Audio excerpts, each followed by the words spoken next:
Prontos pro meu momento de evolução de personagem?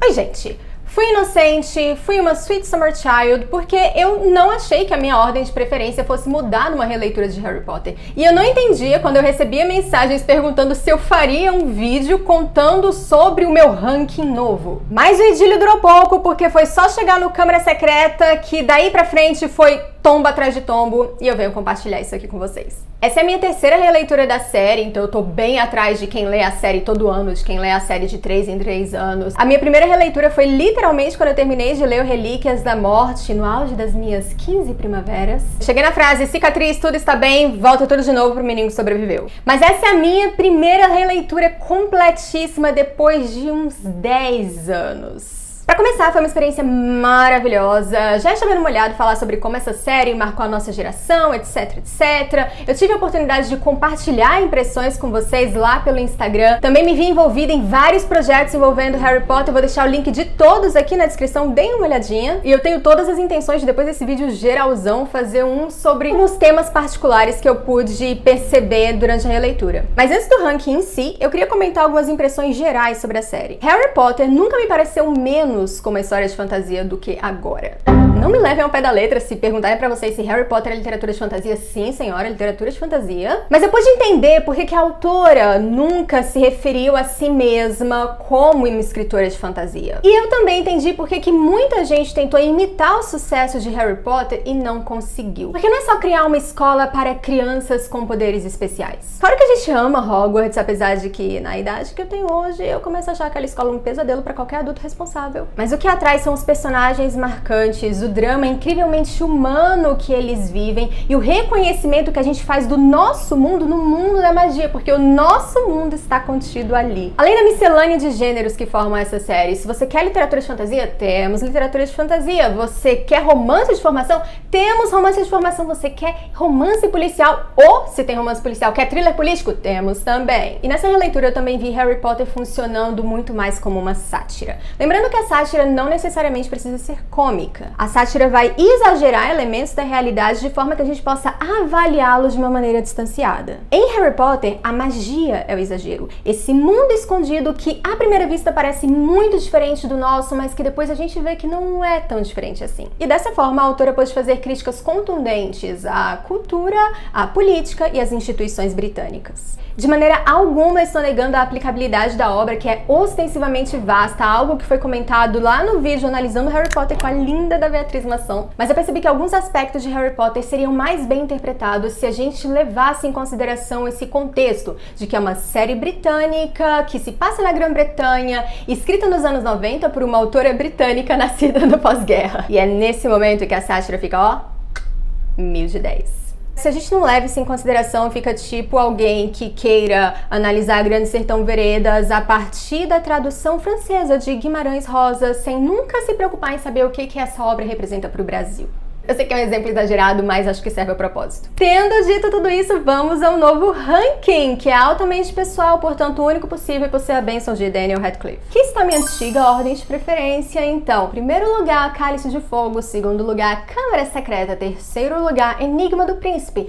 Quarto lugar, Prisioneiro de Azkaban. Quinto lugar, Ordem da Fênix. Sexto lugar, Pedra Filosofal. Sétimo lugar, Relíquias da Morte. E já vamos começar mudando. Em sétimo lugar, Harry Potter e a Pedra Filosofal. Não foi uma diferença muito grande, dá pra ver que eu nunca gostei muito do Pedra Filosofal, mas não é culpa do livro que eu não tenha mais 9 anos de idade. Peter Pan tinha razão, não cresça, é uma cilada. Assim, não é como se eu estivesse desincentivando adultos de lerem livros voltados pra crianças. No dia que eu fizer isso, podem ter certeza que é um pedido de ajuda disfarçado. É só que o Pedra Filosofal foi escrito de forma a cativar a imaginação da criança, e eu me vi gostando mais dos livros posteriores. Não é que seja um livro ruim, porque não é, e é uma excelente introdução para a série. Isso é bom, né? Imagina, numa série, o primeiro livro ser o melhor. Em sexto lugar, Harry Potter e a Câmara Secreta. Eu sempre digo que o Pedra Filosofal me apresentou ao mundo da magia, mas foi o Câmara Secreta que me convenceu a ficar, porque eu li e achei parecido com o episódio de Scooby-Doo. Eu não sabia na época, mas o que eu havia reconhecido era o padrão das histórias de detetive. Mas nessa releitura eu entendi por que tanta gente não gosta desse livro. Eu já havia passado uns 2/3 e Câmara Secreta que é bom, nada de ser aberta. Não que seja bom abrir a Câmara Secreta. Mas nesse livro eu realmente comecei a apreciar o quão bem planejada foi essa série. Aquele capítulo do Harry escondido na lojinha Mega Evil Bargain Burks. Aquilo é praticamente um prelúdio do Enigma do Príncipe. A gente tem o Armário Sumidouro, Draco Malfoy... Parece que o Draco Malfoy tá à venda na loja.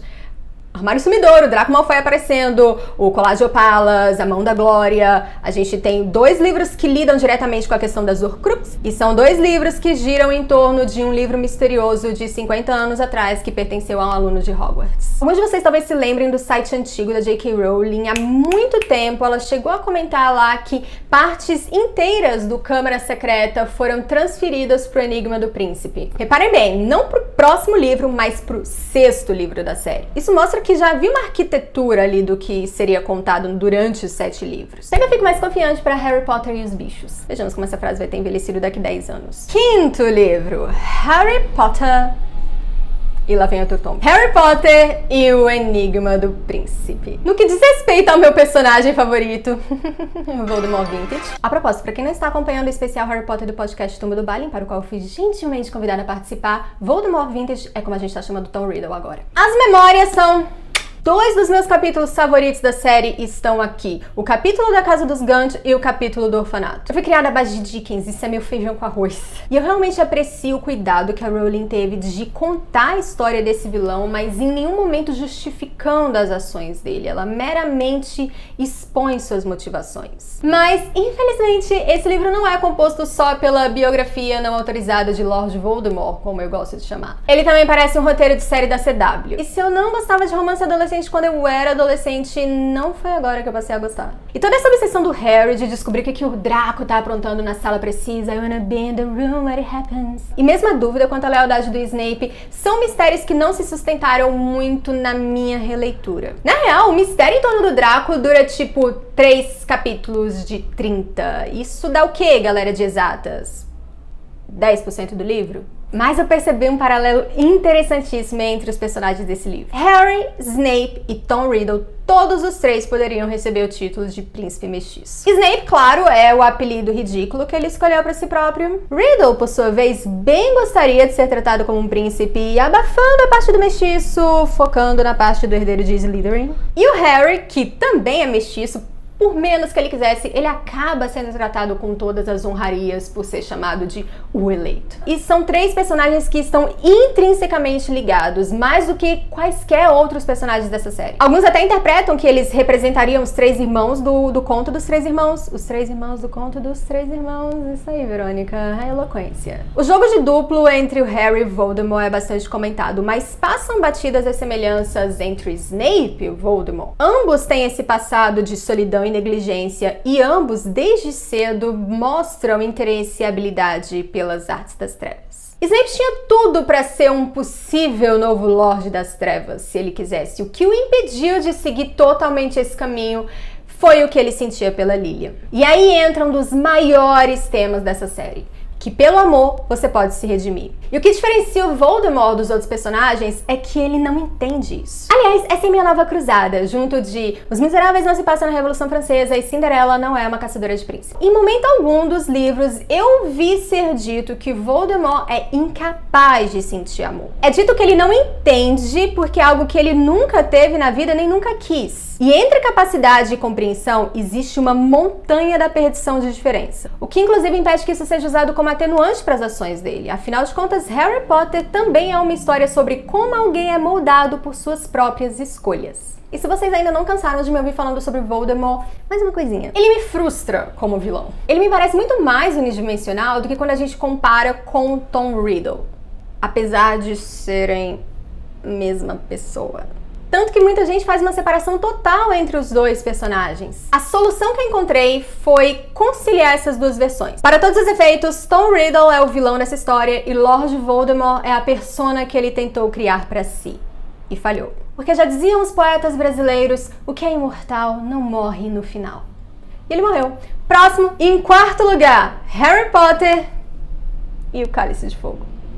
Essa Essa é a hora que muitos de vocês estão negativando o vídeo, se desinscrevendo do canal, mas se vocês estão decepcionados comigo, imaginem como eu tô me sentindo comigo mesma. Harry Potter e o Cálice de Fogo sempre foi meu favorito. E eu continuo guardando uma memória afetiva dele. Eu também reconheço sua importância, esse livro literalmente divide a série ao meio, mas eu não posso deixar de pensar o quão frágil é essa premissa. De todas as aventuras do famoso Harry Potter em seus anos de educação básica, essa é a que me parece menos orgânica. Eu ia dizer que ele me lembra episódio especial de série, episódio musical, episódio em preto e branco, episódio crossover, daqueles que não tem nenhuma justificativa pra existir e aí ele joga alguma coisa importante no final só pra não parecer que foi inútil. Mas os meninos do Tumba do Balin deram uma definição melhor. Cálice de Fogo é o livro do arco de torneio de anime. O torneio tribruxo, o Harry Potter como um todo tem isso, mas o torneio tribruxo especificamente é um clichê de anime da Shonen Jump, que é o quê?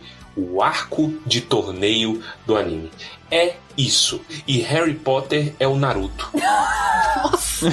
E tem um baile, uma prom, no meio dos jogos interescolares. Mas se tem algo em que o Cálice de Fogo é inigualável, é na trama policial. A quantidade de mistérios por quilômetro quadrado nesse livro é surreal. Quem matou os Riddle? Ok, essa é fácil. Onde está a Berta Jorkins? Quem conjurou a marca negra na Copa Mundial de Quadribol? Quem colocou o nome do Harry no Cálice de Fogo? Quem os gêmeos Weasley estão chantageando? Que Ludo Bagman está escondendo? Sobre o que Snape e Karkaroff estavam conversando? Quem roubou o estoque de ingredientes do Snape? Como Rita Skeeter tem acesso a conversas particulares? O que aconteceu com Bartol Crouch Pie? No final, todas essas perguntas são respondidas, algumas sequer tinham a ver com a trama principal, mostrando que realmente o nosso papel é de trouxa. E eu consigo ver perfeitamente por que a J.K. Rowling... Por que eu falo J.K.? Eu não falo J.R.R. Tolkien, nem Victor Hugo. Enfim, eu entendo por que a J.K. Rowling seguiu carreira como escritora de romances policiais que eu nunca li. Uma das definições de Harry Potter que eu mais gosto é de que essas séries são histórias de detetive disfarçadas de histórias de fantasia. E na minha opinião, esse foi um dos erros da peça que não deve ser nomeada, além do fato de ela existir. Ela atrai movimento, ela não é uma história de mistério, ela é uma história de viagem no tempo. E antes de passar para o próximo, um salve para Bartol Crouch Jr., o comensal da morte mais competente. Tão competente que foi preciso tirar ele de cena, senão menino Harry Potter não teria chance. E vamos ao pódio. Em terceiro lugar, Harry Potter e a Ordem da Fênix. Eu sempre tive problemas com esse livro. Vocês devem lembrar que entre o lançamento do Cálice de Fogo e do Ordem da Fênix teve um hiato de 3 anos. A gente era feliz e não sabia. E nesse meio tempo eu tava expandindo meu gosto literário, eu fui ler outras coisas e o 5º livro veio, foi embora e eu nem vi. Eu fui voltar pro hype de Harry Potter no ano do lançamento do 6º livro, que também foi o ano da estreia do 4º filme, adaptação do meu livro favorito até então. Eu fui ver esse filme na estreia junto com a minha turma inteira da escola e eu prometi pra mim mesma que eu nunca mais ia pôr o pé num cinema pra ver Harry Potter. Essa promessa só durou um filme, porque no filme do Enigma a Bonita tava lá, pronta pra ver todas as cenas das memórias. Tô esperando até hoje. Mas voltando, eu percebi que pra ler o 6º livro eu ia precisar ler o 5º livro, mas eu li esse livro que nem a minha cara. Eu só queria saber os pontos principais da trama. Sirius Black, um dos meus personagens favoritos, morreu e eu... ok. Eu fui gostar mais do Ordem no especial HP aqui do canal, em que eu escolhi pro 5º vídeo o tema da política no mundo da magia. Um dos meus favoritos da série e que eu acho criminalmente pouco explorado. A gente fala muito da questão da discriminação, do preconceito, mas esses eu considero aspectos socio-históricos do mundo da magia. Não que a política também não seja socio-histórica, mas aqui eu me refiro aos bastidores. As manipulações do ministério, de como ele é extremamente corrupto e leal apenas aos próprios interesses. Eles vão chegar a extremos para fazer o que acham que é preciso, mesmo que isso signifique interferir em Hogwarts, cerceando os direitos e liberdades de estudantes e professores. Vou esfregar o artigo 5º da nossa Constituição na cara do ministro da magia. E aqui o ministério vai ter o apoio do 4º poder, a imprensa. A gente já tinha visto lá do tabloide, imprensa marrom no Cálice de Fogo. Aqui a gente tem um total emparelhamento entre governo e imprensa e o Profeta Diário começa a funcionar como uma espécie de veículo oficial do Ministério, manipulando a opinião pública com o que hoje a gente reconhece como sendo uma série de fake news. Harry Potter não parecia tão atual em 2003 quanto parece agora. Agora, cada semana é uma festa de cancelamento diferente e as fontes mais consultadas são mensagens de procedência duvidosa em grupos de Zap Zap. Mas nem só de crítica social vive Harry Potter. Por favor, escrevam isso no espelho do banheiro de vocês se for preciso. O Ordem da Fênix é uma fratura exposta. Eu terminei esse livro mais destruída que o escritório do Dumbledore. Nunca as emoções estiveram tão cruas, tão à flor da pele. E eu não falo só do Harry, os membros da Ordem estão um pra pular no pescoço do outro. Cho Chang tá lá sem saber como lidar com a morte do namorado porque o mundo da magia não conhece profissional terapeuta. E apesar de zoar, eu tenho zero problema com Harry Caps Lock. Eu teria problema com a falta de verossimilhança se ele não agisse assim depois de todo o trauma que ele passou, depois de ser difamado e caluniado repetidas vezes. E ele guarda tudo pra si, porque Harry James Potter não consegue falar sobre o que ele sente. E quando ele tava conseguindo lidar melhor com tudo isso, Sirius morre e é como se você arrancasse o curativo de uma vez. Eu acho que culpar hormônios pelo comportamento do Harry é uma leitura um tanto superficial do que foi a adolescência desse menino, que definitivamente não foi o padrão esperado. E não deixa de ser corajoso da parte da autora transformar o seu protagonista nesse porco-espinho. Ele afasta todo mundo, ele afasta os amigos, ele afasta aquelas pessoas que o acolheram como família e ele afasta o leitor. Pra mim, um dos temas do Ordem da Fênix, e que eu acho muito relevante que seja assim, é a questão do luto e de como lidar com a perda. E eu acho que a autora fez isso com bastante sensibilidade. Você já tinha passado a gostar pela parte política, agora vendo esse todo, eu diria que mais do que gostar, eu passei a respeitar. E em segundo lugar, Harry Potter e as Relíquias da Morte. Harry Potter e as Relíquias da Morte saiu do último lugar da lista da Booktuber e veio para o segundo lugar. Sabe o que isso significa? Que você nunca deve desistir dos seus sonhos. Primeira coisa que eu percebi é que eu sempre julguei o Relíquias da Morte pelo que ele não foi. Eu esperava que o último livro fosse uma espécie de livro de heist. 11 Homens e o Segredo com Horcrux. E o que eu recebi foi acampamento existencialista. Hoje eu acho que eu sequer tinha maturidade para entender os temas mais profundos que esse livro aborda. E eles são muitos. Para começar, eu estou 100% em paz que esse livro não tenha sido sobre caça às Horcruxes. As Horcruxes são elementos intrínsecos ao personagem do Voldemort, a quem ele era e a quem ele se tornou. Mais um livro sobre Horcruxes seria mais um livro sobre o Voldemort. Mas esse é o momento do Harry. Nesse livro, Harry e o leitor conseguem ter uma visão completa dessa loucura que foram os seus 17 anos de vida. Começa com aquela despedida super desconfortável com os Dursley. Depois a gente vê os frutos dos laços que ele formou com Rony e Hermione, com a família Weasley, com a Ordem da Fênix, com a Armada de Dumbledore. E pela primeira vez, Harry pôde refletir sobre todas as pessoas próximas a ele que ele perdeu. O momento em que ele visita o túmulo dos pais em Godric's Hollow foi catártico pra ele e foi catártico pra mim. O tema central do Relíquias da Morte é a morte. Isso soa menos óbvio na minha cabeça. Na verdade, esse é um dos temas da série como um todo, morte e mortalidade. E eu acabei achando também um dos temas mais instigantes. Mas vamos combinar, né, gente? O nome do vilão quer dizer literalmente aquele que foge da morte, ou aquele que rouba da morte. E ele meio que faz as duas coisas. O primeiro livro chama Harry Potter e a Pedra Filosofal. Não tem como ficar mais claro do que isso. Foi percebendo isso que eu parei de me incomodar com as Relíquias da Morte. Gostaria que tivessem sido introduzidas um pouco antes na história, sim, mas a gente se vira com o que tem. Eu acho que a nível simbólico elas são os artefatos mágicos perfeitos para se contraporem às Horcruxes. As Horcruxes são usadas por aqueles que temem a morte, porque elas funcionam como uma âncora. As relíquias só funcionam, digamos assim, para aqueles que aceitam sua inexorabilidade. E isso foi muito bem representado no ato do Harry desistir de procurar a varinha das varinhas, e no momento em que ele aceita morrer, paradoxalmente, é quando ele de fato se torna Senhor da Morte. Só que até chegar a esse ponto, haja acampamento existencialista. Isso é o que muita gente detesta, é o que eu detestava e que a própria narrativa comenta quando o Harry vira pro Rony. Você achava que a gente ia encontrar uma Horcrux por semana? Sim. Acontece que esse acampamento todo, que nem é tão chato assim, eu amo ver esses meninos fazendo magia fora da escola.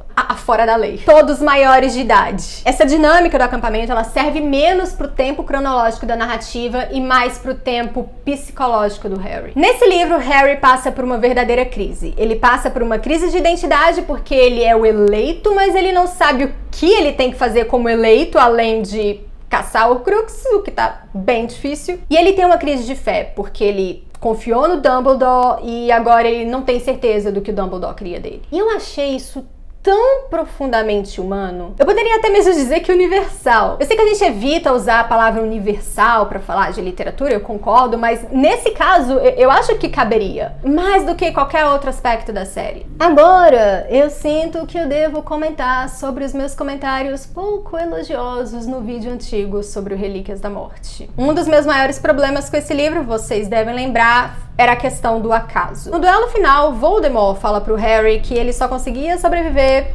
por acaso.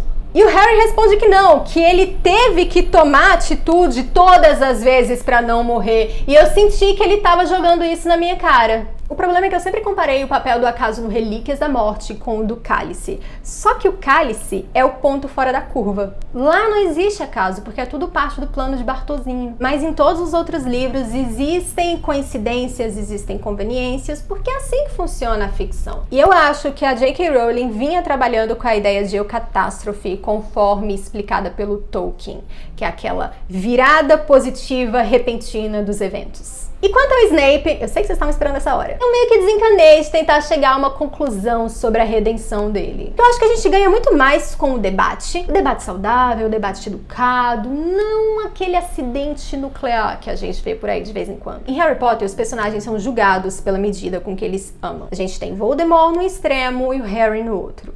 Tendo isso em vista, o sentimento do Snape pela Lilian faz com que ele seja redimível. Só que ele é tão ambíguo que ele desafia a própria narrativa. Ao contrário do que geralmente ocorre em arcos de redenção, o Snape não vira uma pessoa melhor. Ele não fica bonzinho, é diferente do monstro que antes queria envenenar a comida do Harry e agora tá lá perguntando qual é o prato favorito dele. Já o Snape continua mesquinho, continua implicante e ainda paira a dúvida quanto à natureza dos sentimentos dele pela Lilian, que alguns consideram que era amor, outros consideram que era uma obsessão. Eu acho que ele amava mais a ideia que ele fazia da Lilian e a bondade que ela despertava nele do que a Lilian em si. Isso jamais seria um relacionamento funcional. O fato do Harry ter dado o nome do filho de Alvo Severo, pobre criança, diz mais sobre o Harry em si do que sobre o Snape. E o mesmo vale para nós, leitores. Mas chega de falar do Relíquias, vamos ao primeiro lugar, Harry Potter e o Prisioneiro de Azkaban. Eu não sei como esse livro ficou fora do meu radar por tanto tempo. Pra começar que eu amo a dinâmica dos marotos, menos o bullying. Vocês sabem disso, eu não consigo evitar. Eu sempre me interessei pela geração anterior à geração do Harry, qualquer uma delas. Acho que é porque eu não sei lidar com uma história que se passa numa época em que eu já era nascida. E é nesse livro que conhecemos Remo Lupin, que eu digo que deveria ser o concurso em todas as listas de favoritos, o favorito dos favoritos. Mas aparentemente nada disso tinha ajudado esse livro.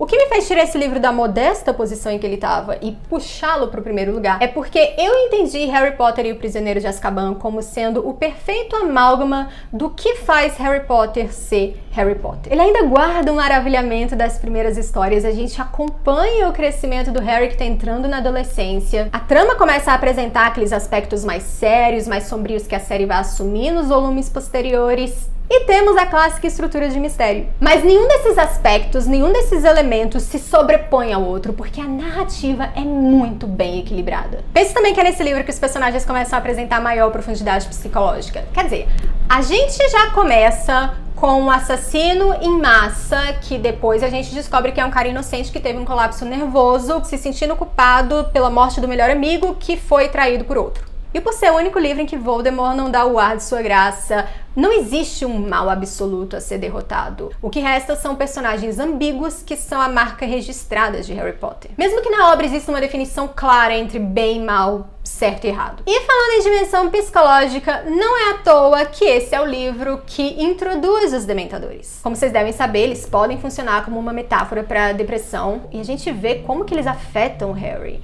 Eu não consigo frisar o quanto eu acho isso importante. Na minha opinião, os Dementadores são a melhor criação de Joanne. E junto com o Feitiço do Patrono, isso forma algo tão pungente e até mesmo poético. Ai, gente, Harry conjurando o Patrono do outro lado do lago, pensando que era o pai dele e depois percebendo que era ele mesmo, eu não consigo. Deve ser minha cena favorita da série toda. Outro grande tema do Prisioneiro de Azkaban, que também tem a ver com a dimensão psicológica, é o medo. Eu gosto muito da frase do Lupin, quando ele fala que o maior medo do Harry é o próprio medo. Porque isso não é algo que o Harry vai resolver com outra pessoa, é algo que ele tem que resolver com ele mesmo. E a gente vê no decorrer da série a que extremos os personagens vão por causa do medo. Uns traem os amigos, outros tentam matar o diretor da escola, outros escondem a alma em bijus. Mas a gente também vê outros tantos que superam seus medos, como é o caso de Neville Longbottom, meu eleito. E pra terminar a rasgação de seda, eu acho que nenhum outro dos 7 livros se iguala a esse em questão de ritmo. J.K. Rowling disse que o Prisioneiro de Azkaban meio que se escreveu sozinho.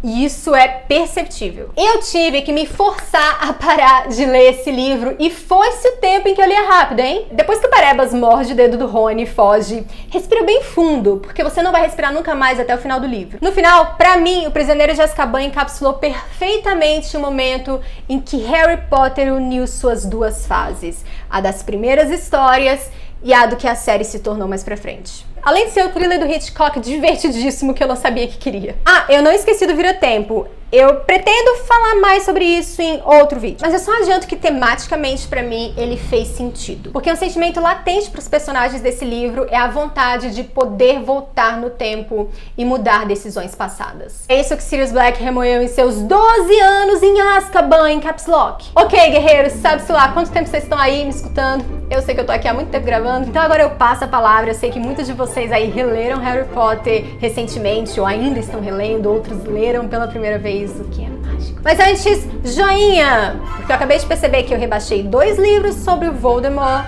enquanto que subi na lista 2 livros sobre o Sirius, e eu acho que a Bellatrix vai querer me matar. Tchau, tchau, e até o próximo vídeo.